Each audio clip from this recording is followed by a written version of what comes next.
I sit at my parents' polished oak dining table, the one that's witnessed 34 years of Brennan family politics. Sunlight pours through leaded glass windows, catching dust motes that dance above the antique sideboard. The light hits differently here than anywhere else, warm amber that makes even my father's criticism seem temporarily gilded. More roast, Callie? Mom passes the silver serving platter before I answer. Her practiced smile never reaches her eyes. The pearls at her throat catch the light as she turns toward Wyatt. Darling, tell everyone your news again. My brother straightens his collar, the pale blue perfectly matching the country club napkins Mom insisted on using. His watch glints, a graduation gift from Dad that cost more than my first car. Rebecca and I are officially engaged. Wyatt beams, his teeth unnaturally white against his carefully maintained tan. Her parents are thrilled. Old Philadelphia family, you know.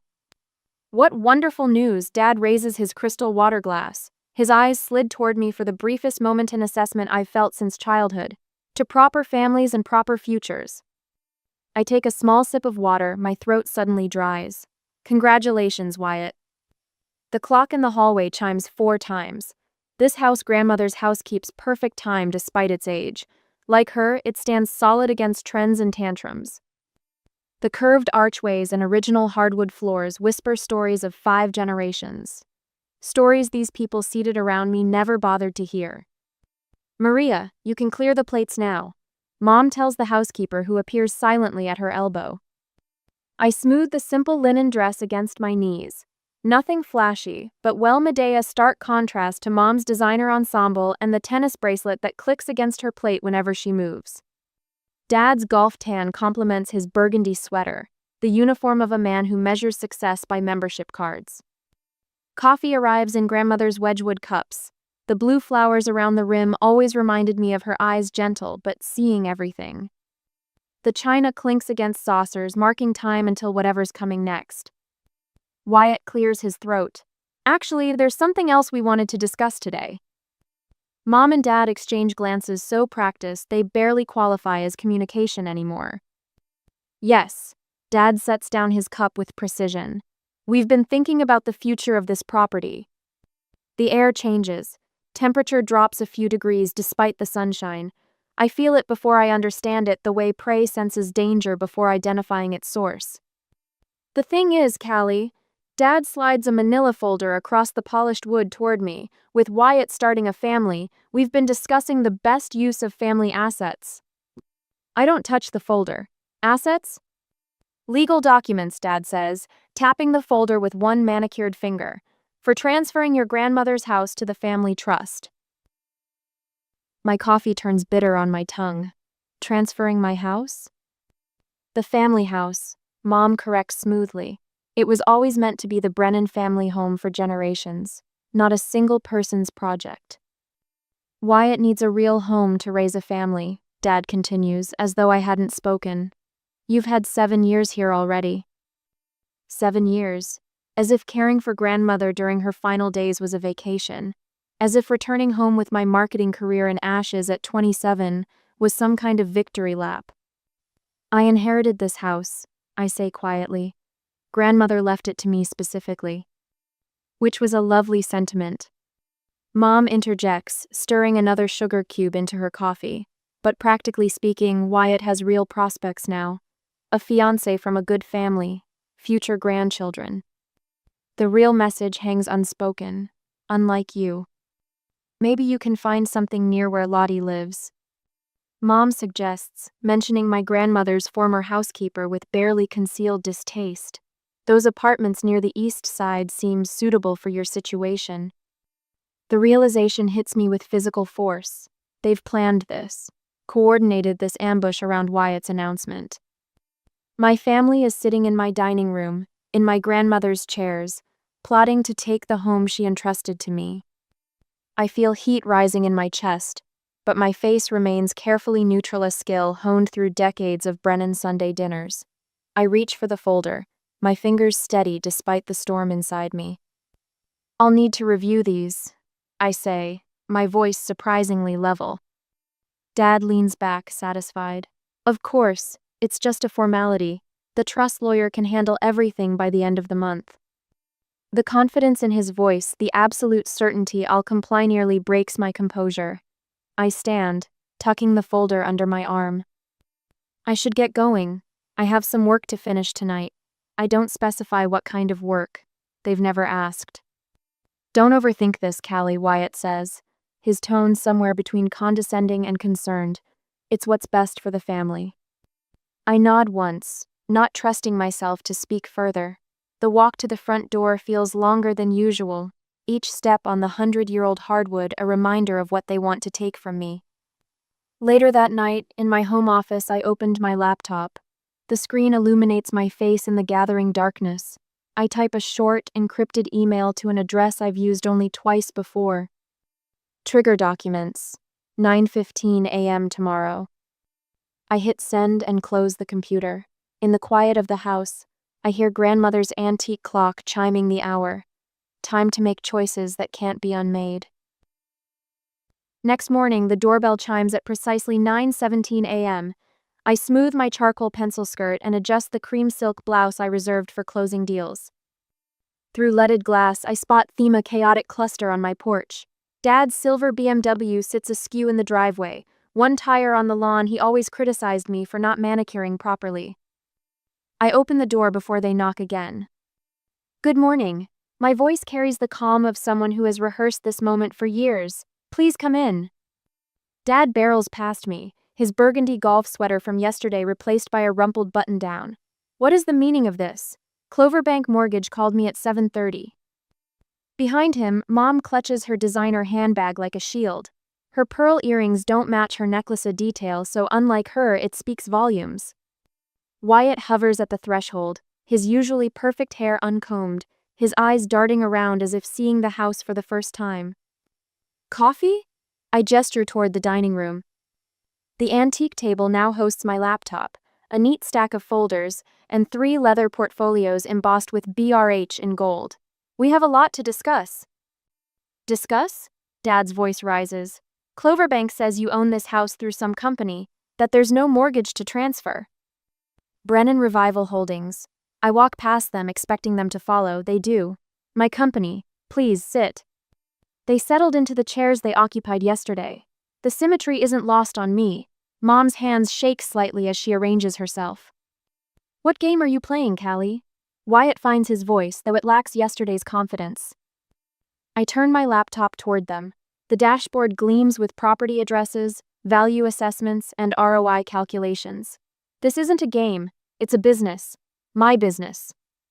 With 3 keystrokes, the screen shifts to a scrolling portfolio: apartment buildings, commercial properties, historic homes, and vacant lots transformed into revenue-generating investments. 26 properties. I let the number hang in the air, currently valued at approximately $4.7 million. Dad's banker eyes widened, calculating in real time.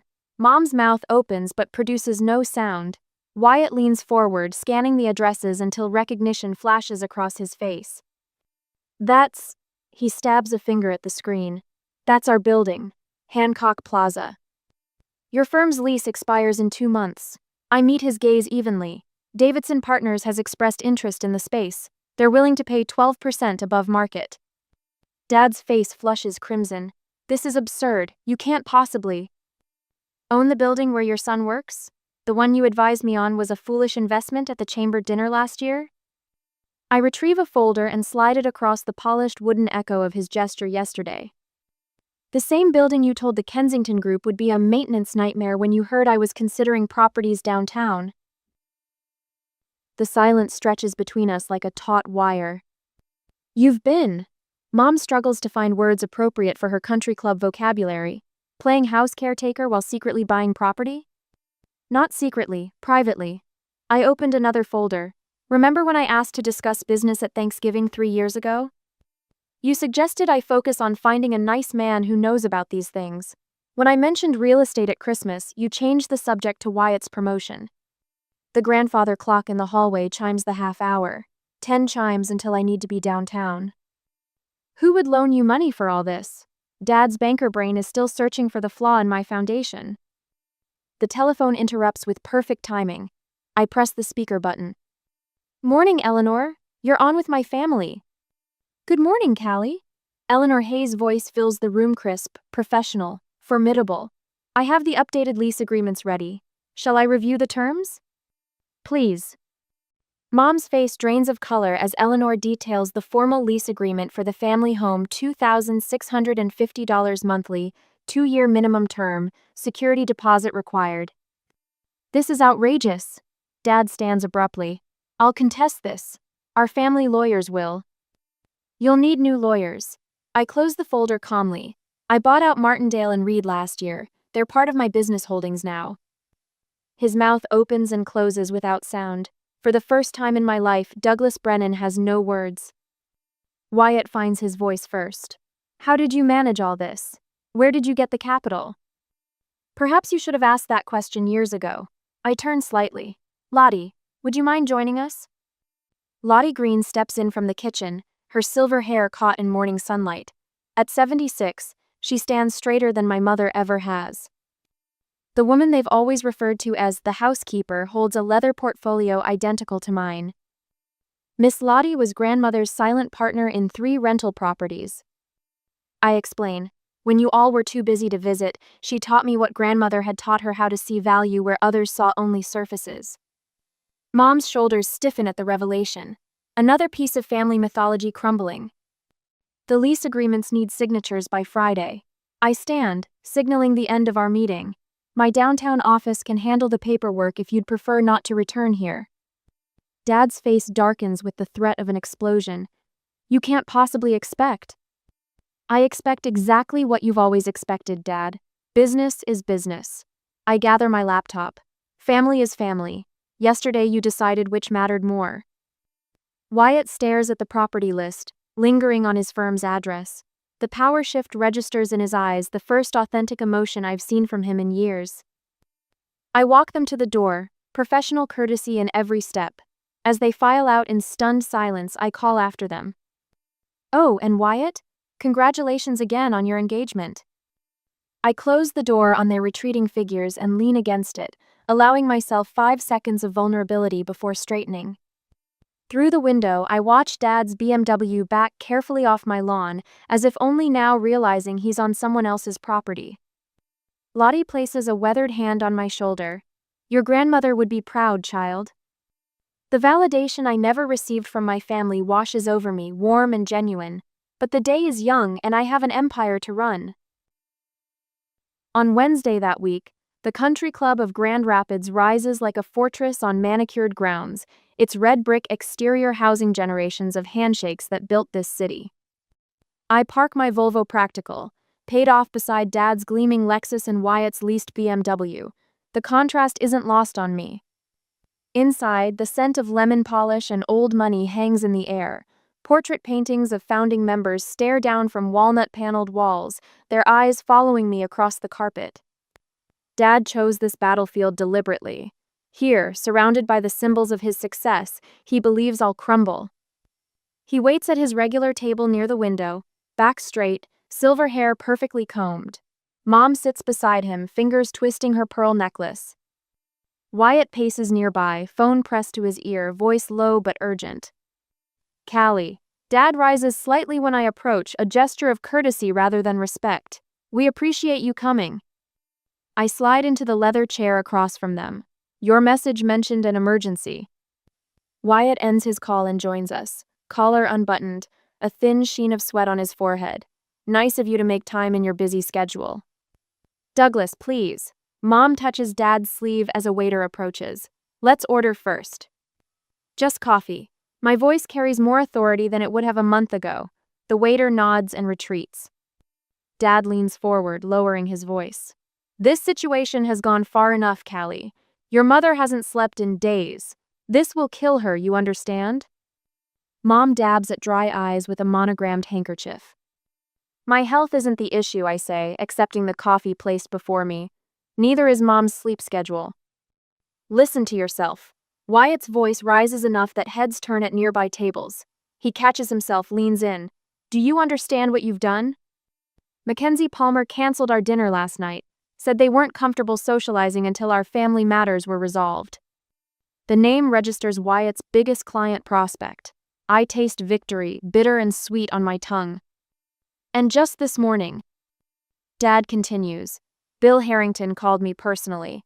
Wanted to know if there was trouble with the Brennan finances since you've apparently been meeting with his investment group. I sip my coffee, letting the silence stretch. Bill's considering financing my next 3 properties. This is insanity. Dad slams his palm on the table, rattling the china. Where did you even get your initial capital? Who would loan money to a woman with no banking connections? I finished for him.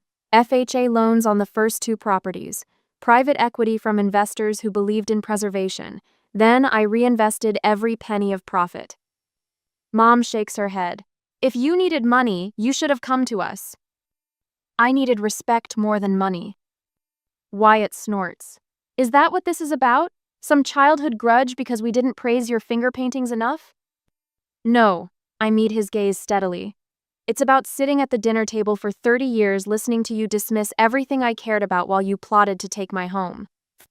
Your home? Dad's face flushes red. That house has been in our family for 5 generations. And grandmother left it to me. Not the family's trust. Not Wyatt. Me. The waiter approaches with a coffee carafe. Dad waves him away with barely contained fury. I've spoken with 3 different attorneys, he says once we're alone again. There are ways to challenge an inheritance when the beneficiary clearly lacks. My attorney will be happy to speak with your 4th lawyer. I place my napkin on the table. Though you might have trouble finding one locally. Eleanor Hayes has connections with most firms in the area. Mom gasps. Eleanor? From the foundation board? She's quite effective. You recommended her yourself at a garden party once. Said she was terrifyingly thorough if I recall correctly. Wyatt's phone buzzes. He glances at it and his face drains of color. This is Brad Thompson. He looks up at me. He's canceling our lease renewal meeting. Davidson Partners made a competitive offer for that space. I don't mention that I've already rejected it. Let him sweat a little longer. You can't do this. Dad's voice drops to a dangerous whisper. I've called in favors at Michigan First. They're reviewing your loan portfolio.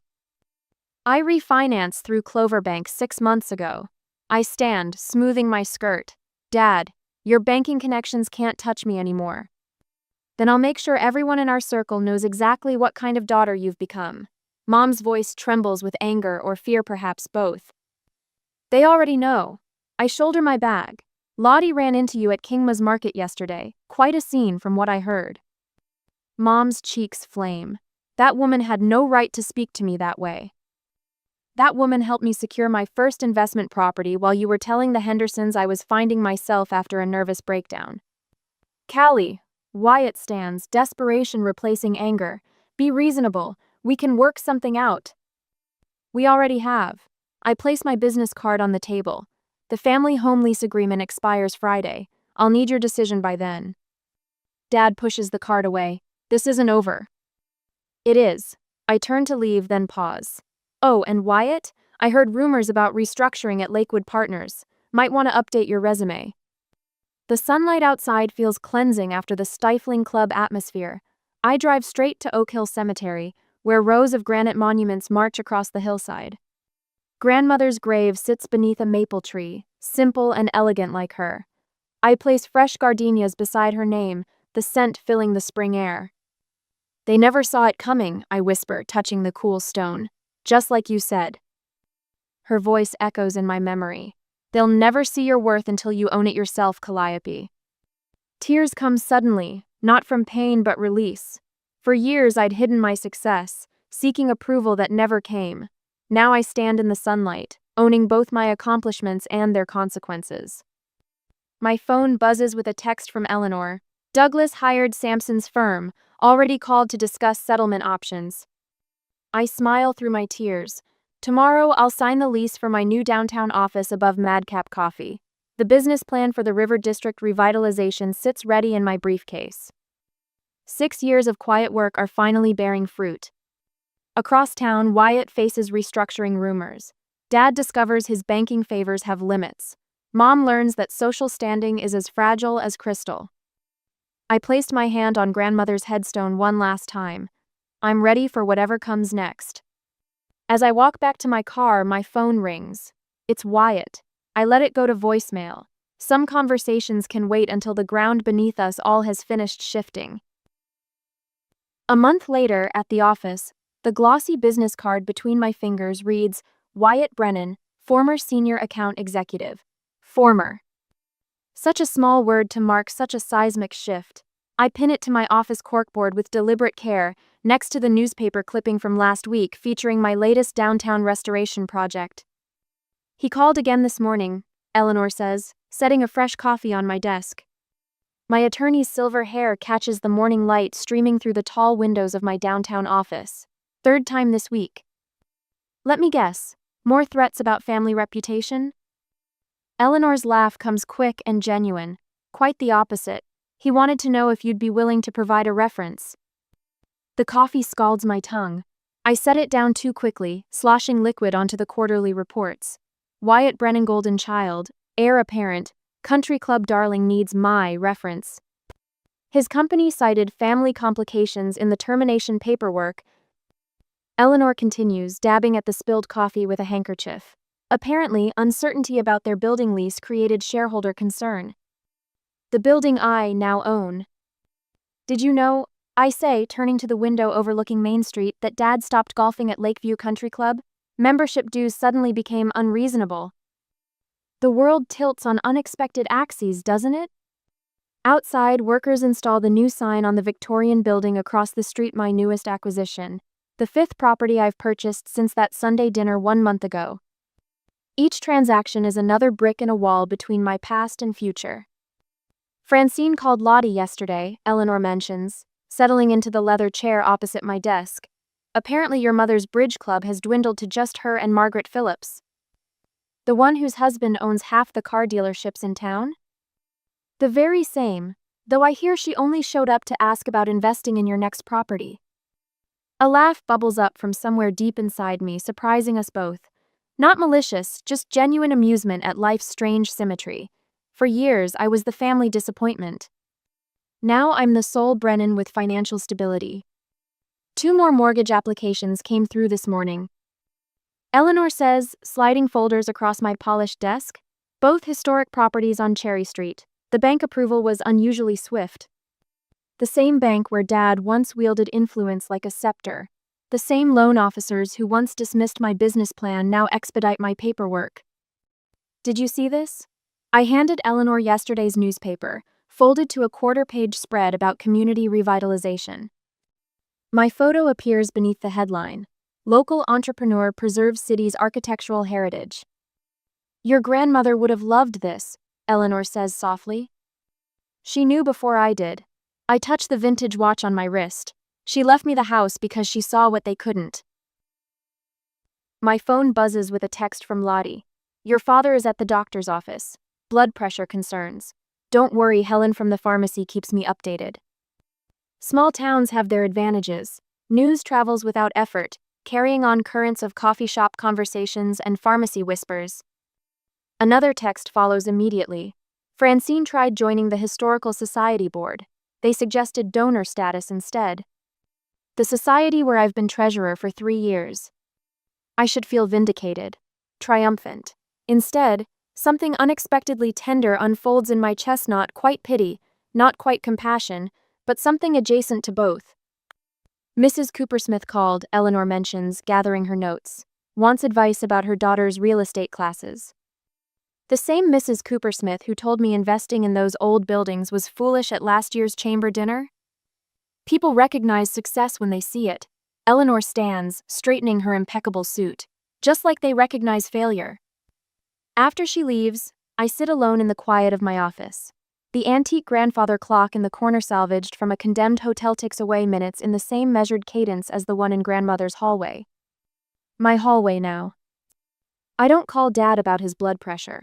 I don't text Mom about her social standing. I don't reach out to Wyatt about his job search. Their problems aren't mine to solve, just as my success wasn't theirs to claim. Yet I don't block their numbers either.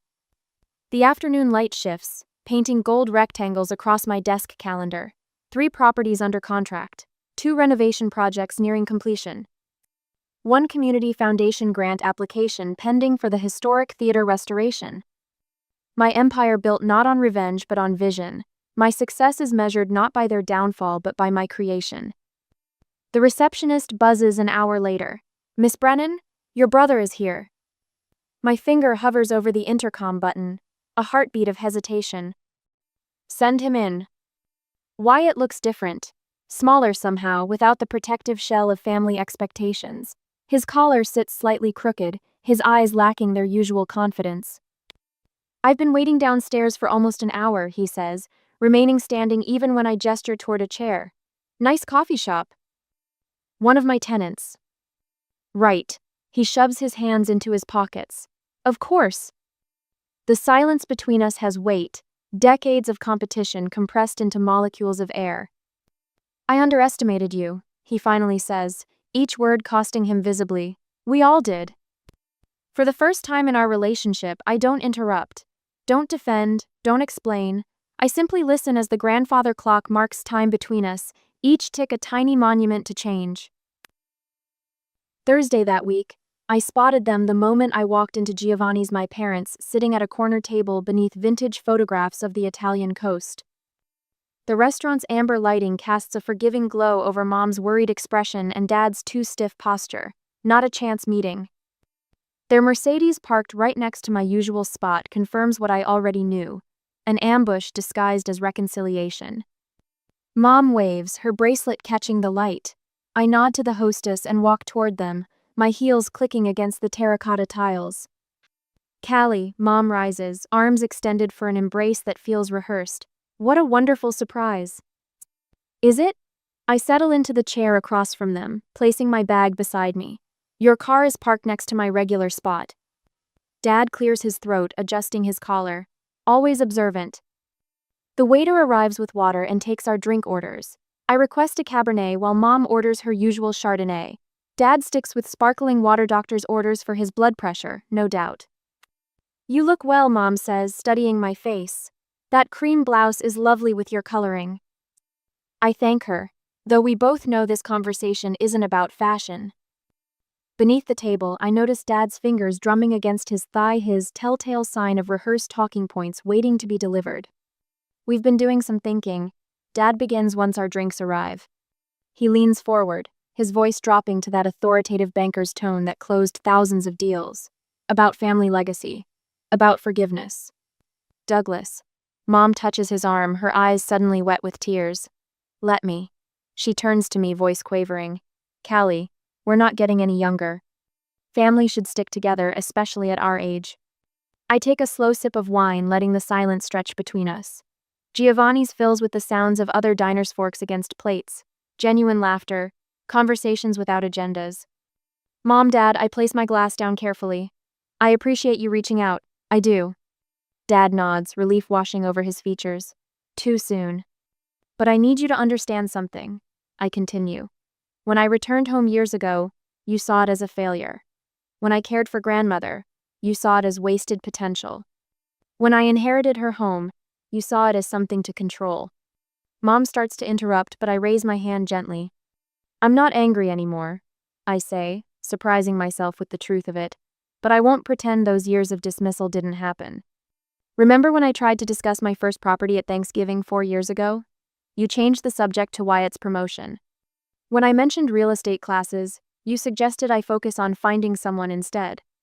The memory of their exchanged glances that day still stings, but the pain has dulled to a distant throb rather than an open wound. We were concerned, Dad says, his voice softer than usual. The market was unstable. You were embarrassed. I corrected him without heat. And that's okay. I don't need your approval anymore.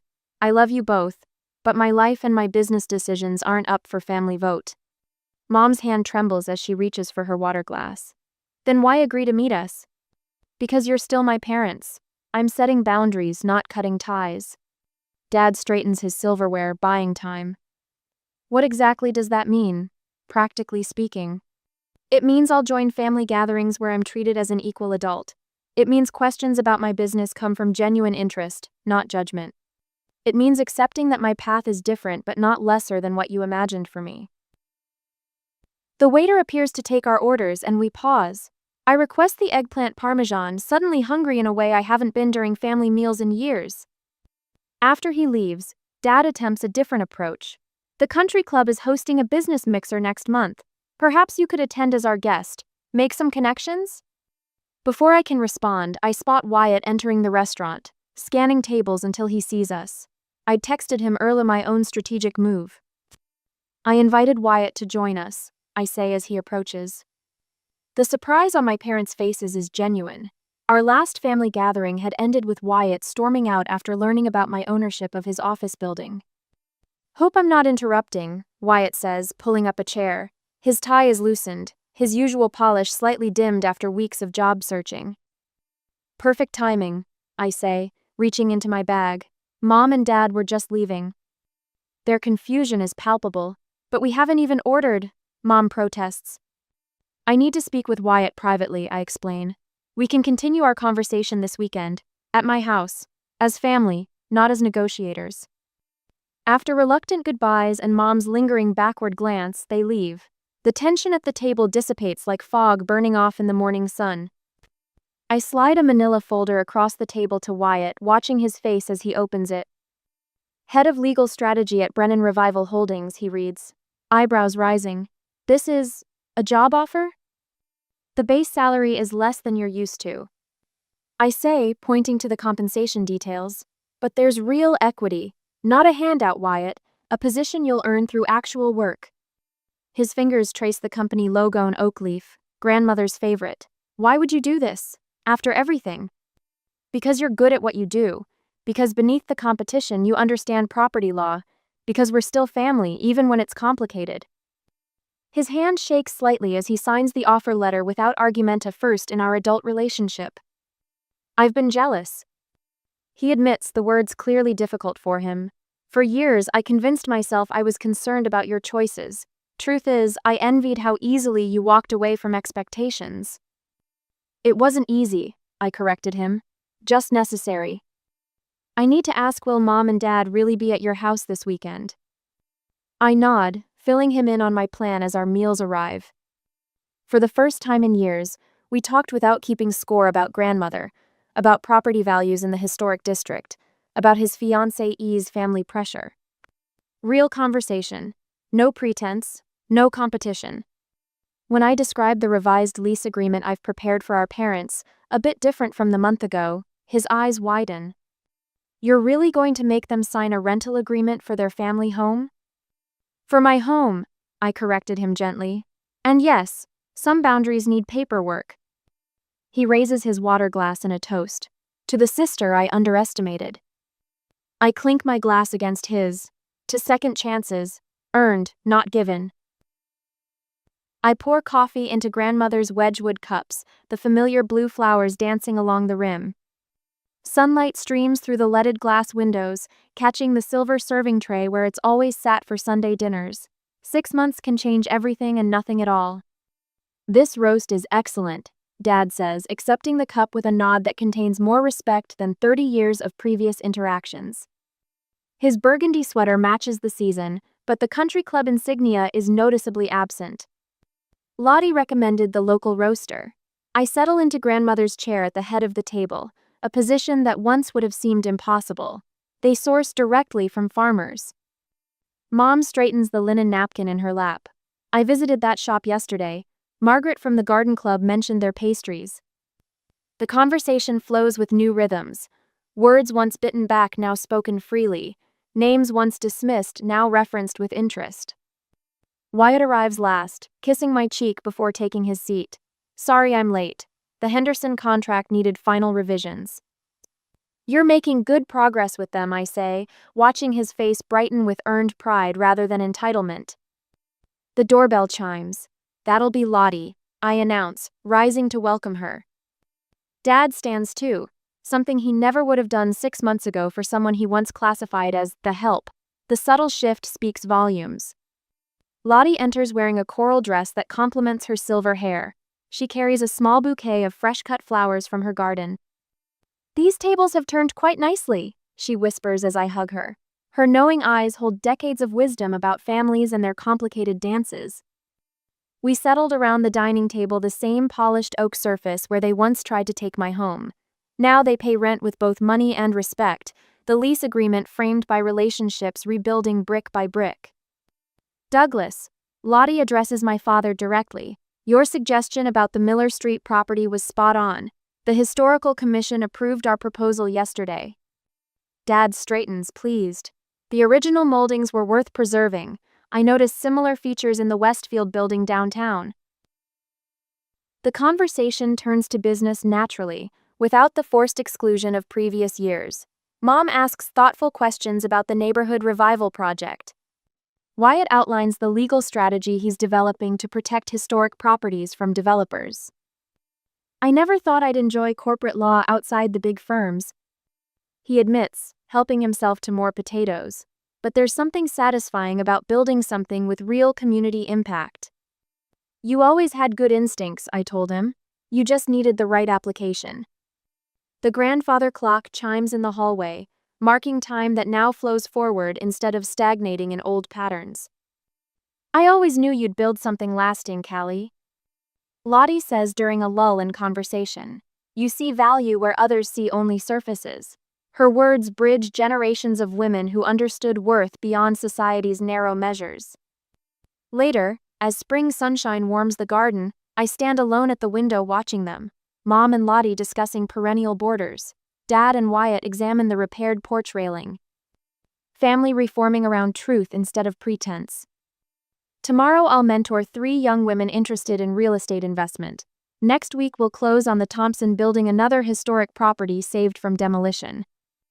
The business grows alongside healing relationships. I touch grandmother's watch on my wrist, feeling her presence in every corner of this house she entrusted to me.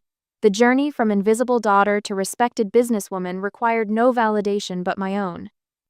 Some walls need not be torn down but simply remodeled, with the original foundation kept intact.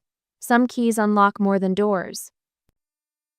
The clock on the hospital wall reads 1:41 a.m. when my world splits open. I stand frozen in the fluorescent-lit corridor of Memorial General's 3rd floor. My knees suddenly hollow, my phone trembling in my hand. Jasper's voice is lightly slurred, intimate confessional echoes through my earbuds. Bryn, I don't know what to do anymore.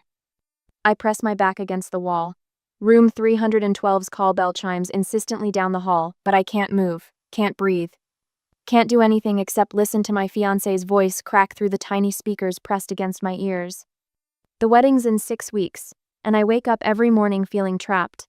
A heavy sigh follows, then the unmistakable sound of ice cubes clinking against glass. Lola's reliable. She'll make a good mom someday, but there's no spark, you know. Never really was. My free hand flies to my mouth, pressing hard enough to bruise.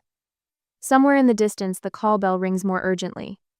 My body registers it as something I should care about, but it's happening in another universe now. Sometimes I still think about Leora. Jasper continues, his voice dropping lower. What might have happened if she hadn't moved to Seattle? With Lola, I fake it most of the time. The words hit like physical blows. Fake it.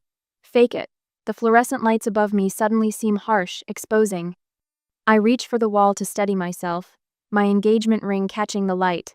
A diamond-bright mockery. This morning, was it really just 14 hours ago? I kissed him goodbye, his coffee already poured in his favorite mug. The wedding planning folder sat on our kitchen counter, stuffed with venue brochures and catering menus. During my lunch break, I picked up 3 bridal magazines, their glossy covers promising perfect days, perfect lives. Merritt, you okay? Sarah's voice cuts through my haze. I look up to find my fellow nurse watching me, concern creasing her forehead. I straighten, yanking the earbuds from my ears as if they've burned me. Fine. I manage, my voice coming from somewhere outside myself. Just checking a message. Mr. Harmon's been hitting his call button for 5 minutes, she says, her eyes narrowing slightly. Everything all right? I nod, pocketing my phone. Sorry. On my way. For the next 6 hours, I move through my rounds like a ghost in nurses' scrubs. Check vitals. Adjust IV drips. Dispense medications. My body performs each task with practiced precision while my mind replays Jasper's words on endless loop. Reliable. No spark. Fake it most of the time. Mr. Harmon complains about his breakfast. Mrs. Weber needs help to the bathroom. The new admission in 309 has questions about her medication. I smile, explain, asystole while feeling like I'm watching myself from across the room. My phone buzzes in my pocket at 7:17 a.m. Then again at 7:22. By 8 o'clock, it's vibrated 5 times. I don't need to look to know it's Jasper, realizing his mistake, attempting damage control. When I finally check during my break, the text messages confirm it. Babe, I need to talk to you. Call me when you get this. Lola, please. I was just drunk.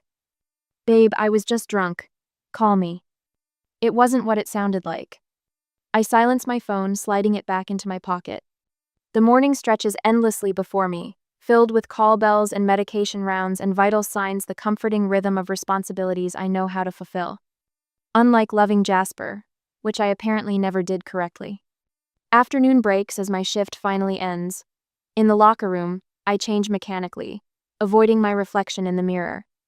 Outside, the hospital parking lot is quiet. I sit in my car, keys in hand, and finally let the tears come. I think about the signs I've ignored for months, maybe years.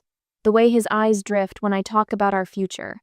How our kisses have grown briefer, more perfunctory. The subtle flinch when I touch him unexpectedly. The way he pulls back during intimacy, going through motions without truly being present. Instead of starting the engine, I stare at my phone.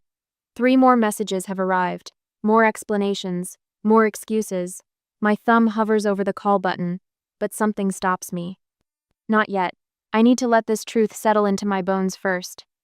Each morning for 3 years, I've driven past Wildflower Gardens, the wedding venue we booked 6 months ago.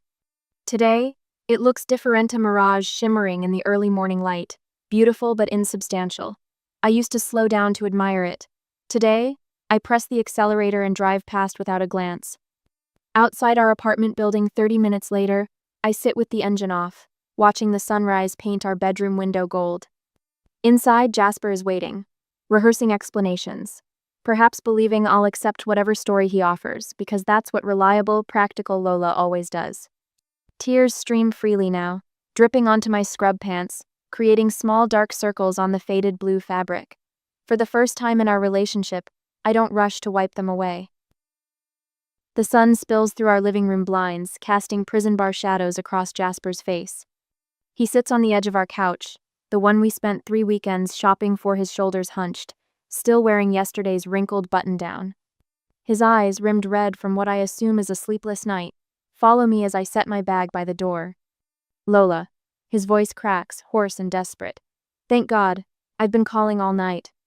I stand just inside the doorway, unwilling to step fully into what now feels like someone else's life. Our engagement photos stare down from the wall, 2 smiling strangers caught in a moment that never existed. I can explain? Jasper says, rising from the couch. It was just drunk talk, pre-wedding jitters. He crosses the room but stops when I take a step back. Every guy gets cold feet. My gaze drifts to our refrigerator where the wedding countdown calendar hangs. 47 days circled in bright red marker. 6 weeks and 5 days until I was supposed to walk down the aisle toward a man who has to fake his feelings for me. I want to hear it again. My voice surprises me with its steadiness. What? Jasper blinks. The voice memo. I want to hear all of it. Color drains from his face. Lola, it doesn't matter what I said. I was drunk and... If it doesn't matter, then you can play it for me. His hesitation tells me everything. When he finally pulls out his phone, his fingers tremble against the screen. I deleted it. Then we'll listen to the one on my phone. I pull it from my pocket, watching panic flash across his face. There's more, isn't there? The question hangs between us. Jasper sinks back onto the couch, head dropping into his hands. It wasn't the first message. The confession lands like a physical blow. I press my hand against the wall to steady myself. Show me. Reluctantly, he unlocks his phone and passes it to me. The message thread with Bryn stretches back months, his sister counseling him through doubts he never once shared with me. She deserves better than someone half-committed, Bryn had written 3 weeks ago. I know, but breaking it off now would devastate her, he'd replied. Each message burns through me, but I force myself to keep scrolling, to absorb every word of this betrayal, not just the drunken confession, but the sober, calculated deception that preceded it. I hand his phone back, suddenly feeling taller, stronger. Something crystallizes inside, me a clarity that cuts through months of fog. How long? I ask. Jasper looks up, confusion crossing his features. How long have you been settling for me? I haven't been. Don't. The word comes out sharp enough to make him flinch. At least have the decency to be honest now. My phone buzzes in my hand. A text from Aaron. My spare room is ready whenever you need it. The message unlocks a memory Aaron's concerned face over coffee 6 months ago. Are you sure he's as invested as you are? I'd dismissed her worries, convinced she was projecting her own relationship fears onto mine. I'd chosen Jasper's half-hearted reassurances over my best friend's genuine concern. The contrast hits me with stunning clarity. Since Leora moved, Jasper finally admits, his voice small. I tried to move on. I thought eventually I'd feel with you what I felt with her. I nod, absorbing this final confirmation of what I already knew. I'm going to pack some things. Lola, please. He stands, following me toward our bedroom. We can work through this. Couples therapy, postponing the wedding, whatever you need. I move mechanically through the room, pulling clothes from hangers, toiletries from drawers. Jasper's pleas shift between apologies and justifications, a desperate pendulum swing. It was one mistake, he insists as I zip my suitcase. It wasn't, I correct him, my voice calm. The mistake was pretending to love me the way I deserved. That wasn't one night. That was 3 years. In the bathroom, I remove my engagement ring, feeling the slight indentation it leaves behind. Back in the kitchen, I place it deliberately on the counter beside the coffee maker where he'll find it tomorrow morning. From my purse, I take out a notepad and pen. My hand doesn't shake as I write. I deserve someone who doesn't have to fake it.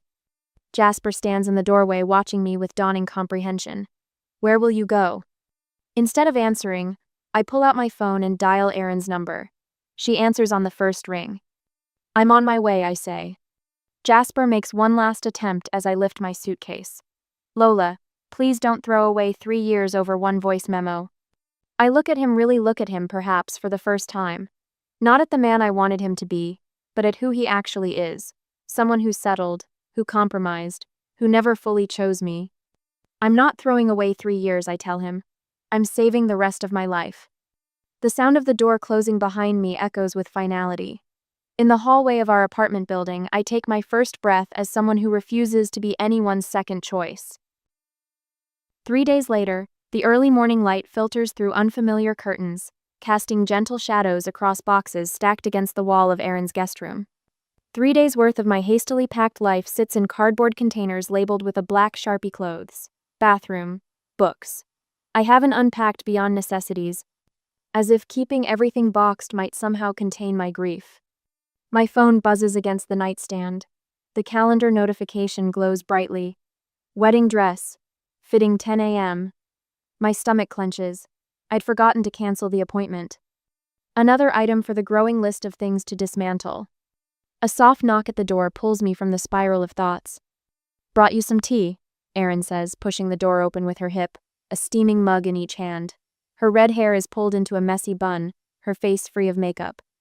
She sets one mug on the nightstand and sinks onto the edge of the bed without saying more. This is why I love her. No empty platitudes, no forced cheer, just presence. Thanks, I whisper, wrapping my hands around the warm ceramic. Earl Grey with a splash of milk, she remembers how I take it. The small kindness brings tears to my eyes. Bad night?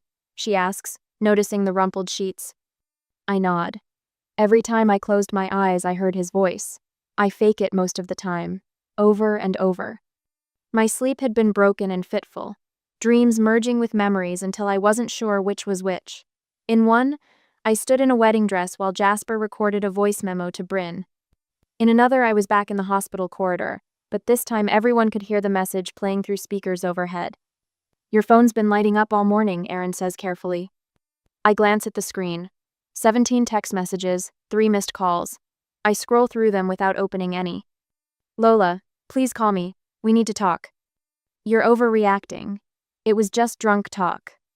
3 years and you won't even hear me out? I deserve a chance to explain. You're throwing away everything over one mistake. The progression is striking from apologetic to accusatory in less than 72 hours. His final message lands like a slap. This is exactly why I've been feeling trapped. You shut down instead of working through problems. He's really something, Aaron mutters, reading over my shoulder. I set the phone face down. I should block him. Probably, she agrees, but doesn't push.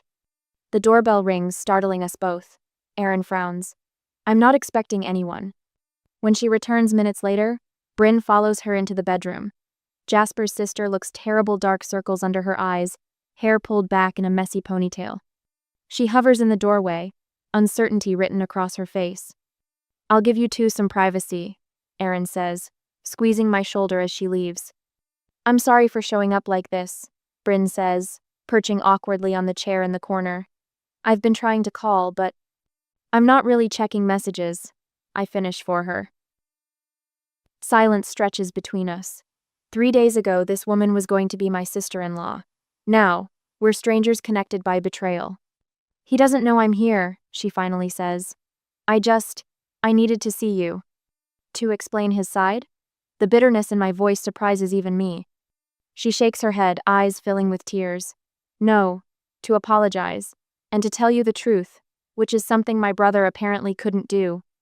What follows shatters the remaining pieces of my heart. Bryn speaks carefully, each word measured, as she reveals that Jasper's doubts weren't new or temporary. Since our first date, he'd compared me to Leora. I was steady where she was exciting. Reliable where she was unpredictable. He'd convinced himself these were good things, that he was making a mature choice. He did care about you, Bryn insists, though the words bring no comfort. He just settled. I finish for her. She doesn't deny it. After Bryn leaves, I sit among my boxes and make calls I never imagined making. Each vendor conversation follows the same pattern: their initial confusion, followed by awkward sympathy. I'm so sorry to hear that, Miss Merritt. No, I understand about the non-refundable deposit. Yes, I'm certain. The wedding is cancelled. By the fourth call, my voice steadies. By the eighth, I'm almost numb. The caterer, the florist, the DJ, the venue, the photographer, the officiant. 3 years of relationship and 6 months of planning, dismantled in 47 minutes. The financial reality is sobering: nearly $7,000 in lost deposits. But as I make the final call, a strange sense of relief washes over me. Each cancellation feels like cutting a thread that bound me to a future built on lies. My phone pings with new messages as news spreads, friends expressing shock and offering support. My mother's confused voicemail asking if this is just cold feet. My sister's fierce loyalty. He never deserved you anyway. The afternoon stretches before me, empty of plans for the first time in months. Without conscious decision, I open my laptop and navigate to the hospital's internal job board. The nurse shift coordinator position is still open, the one I'd considered applying for last year, before Jasper mentioned wanting to try for a promotion that would require longer hours from him. Someone else can take it, I'd said then. Your career is hitting such an important phase. I hadn't even realized I was putting his ambitions before mine until this moment. I update my resume with fierce concentration, no longer pausing to consider how each career move might affect our shared schedule. When I hit submit, something uncurls inside my chest, a quiet pride in my own capabilities that has nothing to do with anyone else. My phone rings 20 minutes later. It's Gloria from HR. Lola, just saw your application come through. Any chance you're free for an interview tomorrow morning? The director's been hoping you'd apply. Tomorrow? I repeat, surprised by the quick response. We've had other applicants, but honestly, we've been waiting for you to step up. You're already informally doing half the job anyway. After we set the time, I sit in stunned silence. They'd been waiting for me to step up. All this time, I'd been dimming my own light, convinced it was necessary for our relationship to work. The next day brings unexpected allies. Sarah from the night shift texts to say she'll cover my weekend shifts if I need time. The charge nurse leaves sticky notes of encouragement in my locker. My supervisor corners me in the break room to say, "Whatever you need, just ask." Each night, Erin sits with me through tears and rage and confusion. She passes tissues without comment and refills wine glasses without judgment. When I apologize for being a mess, she cuts me off. You showed up for 2 weeks when Mike left me. This is what friends do.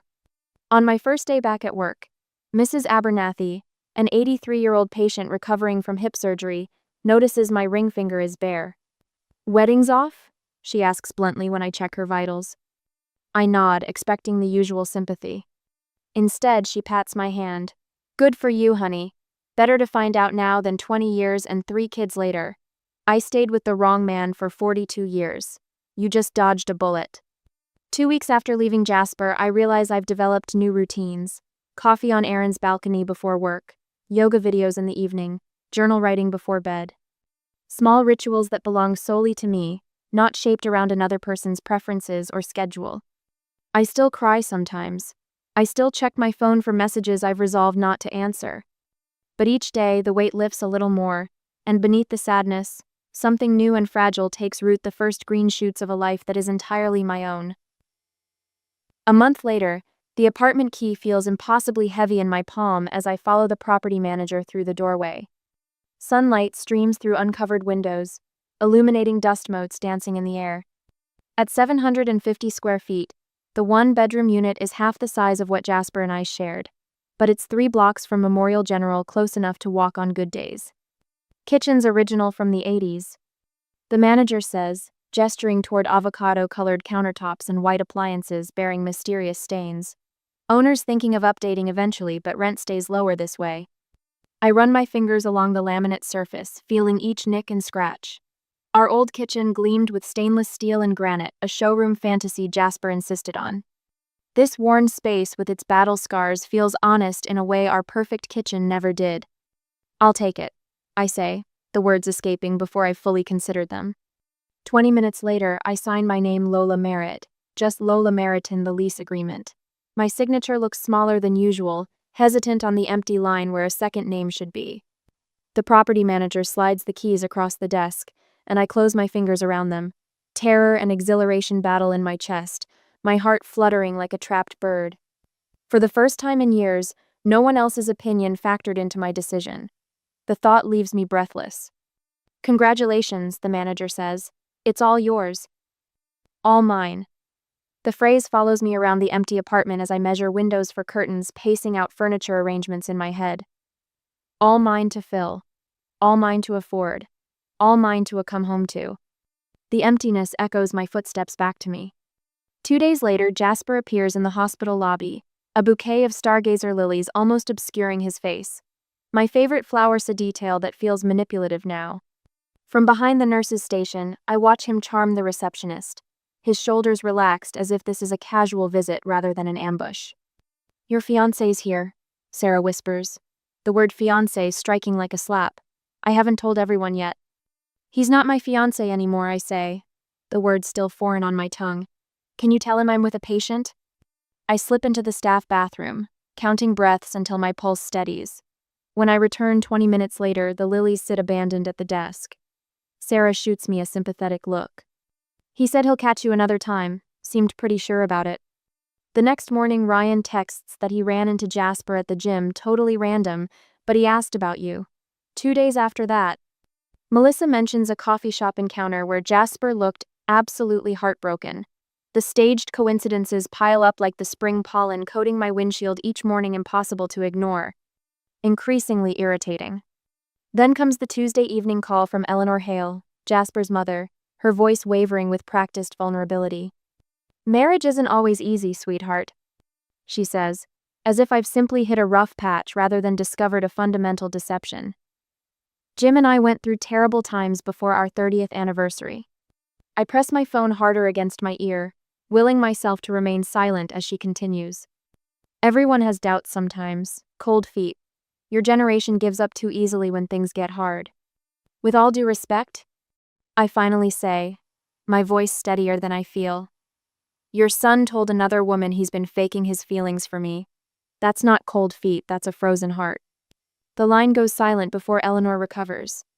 People say things they don't mean when they're stressed. I think of the voice memo, Jasper's unguarded, slightly drunk confession. Nothing about it sounded stressed or uncertain. It sounded like relief at finally speaking his truth.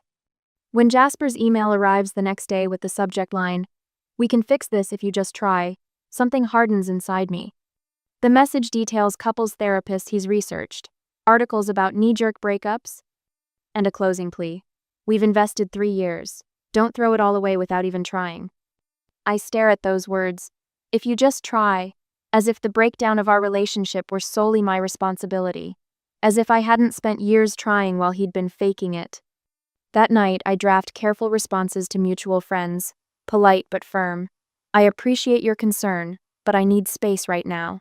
To the more persistent ones. I understand Jasper is your friend too, but please respect my request for distance. Aaron helps me pack the last of Jasper's belongings into neatly labeled boxes. His coffee mugs, his books, the framed concert tickets from our second date. Items that once felt precious now feel like artifacts from someone else's life. I'll drop these off tomorrow, Aaron says, sealing the final box with packing tape. You don't need to see him. I close my social media accounts the same day, not ready to witness the public performance of Jasper's broken heart. The silence that follows feels like the first deep breath after swimming underwater too long. When the promotion offer comes nurse shift coordinator, with a significant pay increase, I nearly drop my phone. I'd applied weeks ago, before everything collapsed, never expecting to be chosen. Jasper's text arrives minutes after I share the news with my parents. You never mentioned wanting that role. My thumbs hover over the screen before typing. You never asked what I wanted. The realization strikes me then, clear as the hospital's code blue alarm how many parts of myself I'd folded away to fit into the spaces Jasper allowed. How I'd learned to dim my ambitions when they outshone his, to speak more softly when my voice carried farther. 3 weeks later, I spot Jasper at Antonio's Italian bistro. He sits across from a slender woman with copper hair, leaning forward, completely engaged. Something familiar about his posture, the tilt of his head, the animated hands. This is Jasper fully present, fully himself, something I'd glimpsed only in our earliest days. Our eyes meet across the restaurant.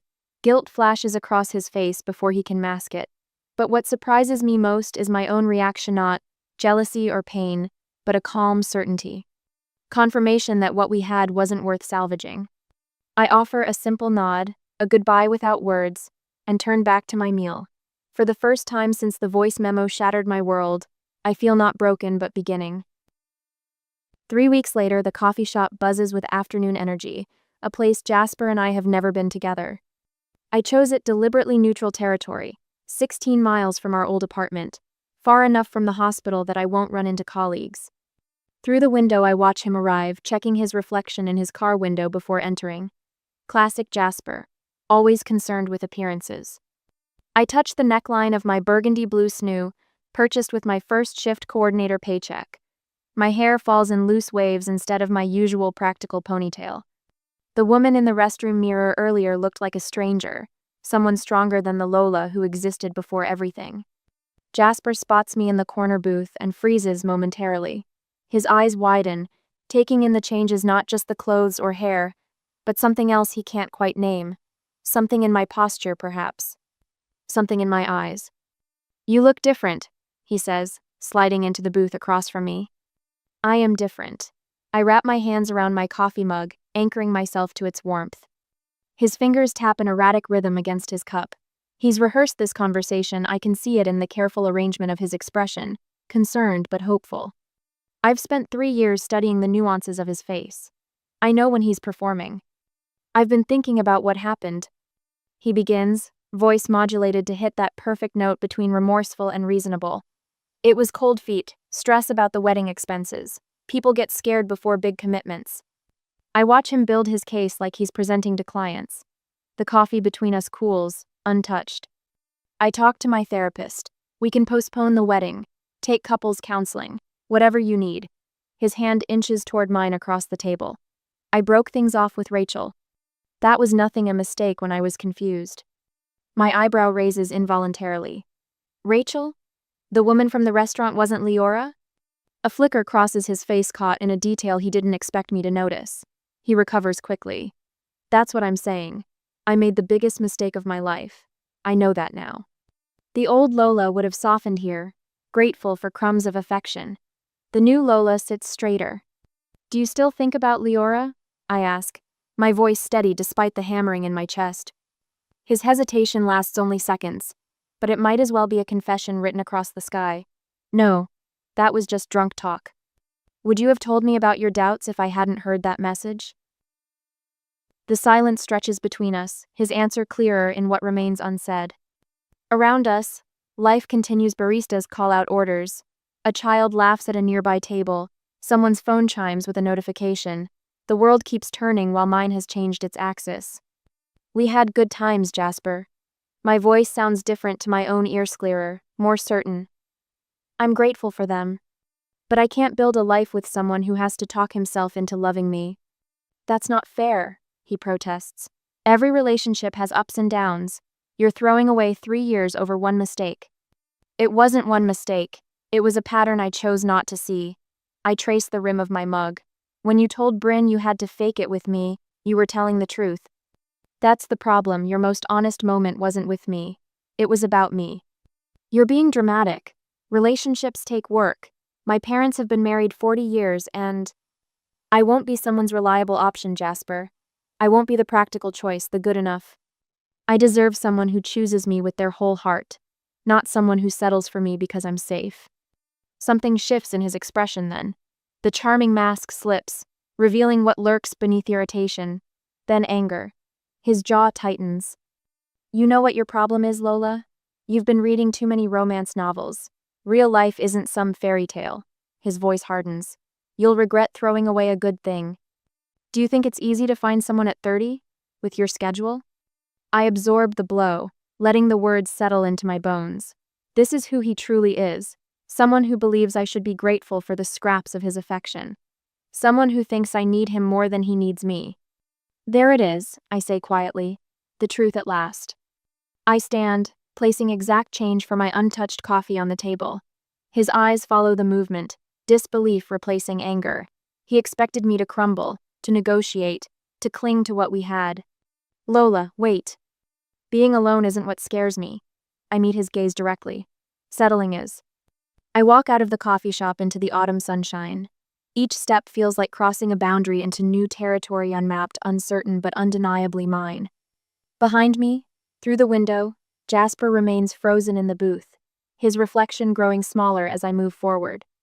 For the first time in 3 years, I breathe without waiting for someone else's approval. The air tastes different out here. It tastes like freedom. 3 months after the encounter, morning light streams through the east-facing windows of my apartment, casting golden rectangles across the freshly painted lavender walls. 3 months ago, this space was just empty rooms and bare walls. Now potted plants line my windowsills, African violets, unfurling purple blooms, a peace lily stretching toward the sun, and the stubborn spider plant I rescued from the hospital break room that now cascades over my bookshelf. I run my fingers over the smooth surface of my coffee mug, still marveling at how the smallest decisions now belong entirely to me. Simple things like choosing this particular shade of lavender for my walls when Jasper always insisted on practical beige feel like quiet acts of rebellion. Yesterday marked what would have been our wedding day. I waited for the tsunami of grief, braced myself for it, even kept the day clear just in case. But instead of devastation, I felt something unexpected: relief, tinged with a gentle sadness for the woman who once believed that love meant making yourself smaller. My phone chimes with a notification. Aaron has tagged me in photos from last weekend's staff picnic. I swipe through them, pausing at one of me laughing at something Dr. Friedman said, head thrown back, eyes crinkled. The woman in that photo isn't forcing a smile or posing carefully, she's just happy. The bell above the cafe door jingles as I enter, grateful for the blast of air conditioning after the humid June afternoon. I've just settled at a corner table when I spot her unmistakable, even though we've never met. Leora Thompson, her dark curls exactly as they appeared in Jasper's old Instagram photos, stands at the counter ordering coffee. My stomach knots. I consider leaving, slipping out before she notices me. But something roots me to my seat: curiosity, perhaps, or some final puzzle piece I need to find. When she turns, our eyes meet. Recognition flashes across her face. Jasper must have shown her my photos too. She hesitates, coffee in hand, clearly contemplating her escape route. I surprise myself by raising my hand in a small wave, then gesturing to the empty chair across from me. More surprising still is when she actually walks over and sits down. This is weird, she says, setting her cup down carefully. No pretense, no forced pleasantries. Completely weird. I agree, and somehow we both laugh. The initial awkwardness dissolves into something unexpected understanding. We talk about Jasper, but not in the way I imagined. No competition, no comparison. We burned hot, Leora says, stirring her coffee absently. Passionate but volatile. More drama than actual love. She meets my eyes directly. He romanticizes intensity but can't handle genuine intimacy. What he wants and what he needs never align. Her words settle over me like puzzle pieces clicking into place. He admired your steadiness, she continues, but couldn't value what he truly needed. Something unwinds inside my chest, a final knot of doubt I hadn't realized was still there. 2 weeks later, I sit at a corner table in Erin's favorite restaurant, surrounded by friends celebrating her birthday. Dr. Friedman Michael sits beside me, our conversation flowing easily throughout dinner. When his hand brushes mine as he passes the bread basket, I feel that flutter of possibility. Would you like to get dinner sometime? He asks as we wait for our cars at the valet stand. The old Lola would have said yes automatically, flattered by his interest. The new one knows better. I'm focusing on myself right now, I tell him, but I'd like to be friends. Instead of disappointment, I see respect in his eyes. I'd like that too. On my apartment balcony that night, I watch the sunset paint the sky in watercolor strokes of pink and gold. The wedding planning binder sits open on my lap, its contents removed, replaced with career goals, certification plans, and notes from my mentoring sessions with Tessa, the new nurse who reminds me so much of myself 3 years ago. I open my journal and write, I'm not someone to settle for. I'm someone to choose with clarity, not compromise. As I close the journal, a peaceful smile settles on my face. Tomorrow stretches before me undefined, unplanned, and entirely mine.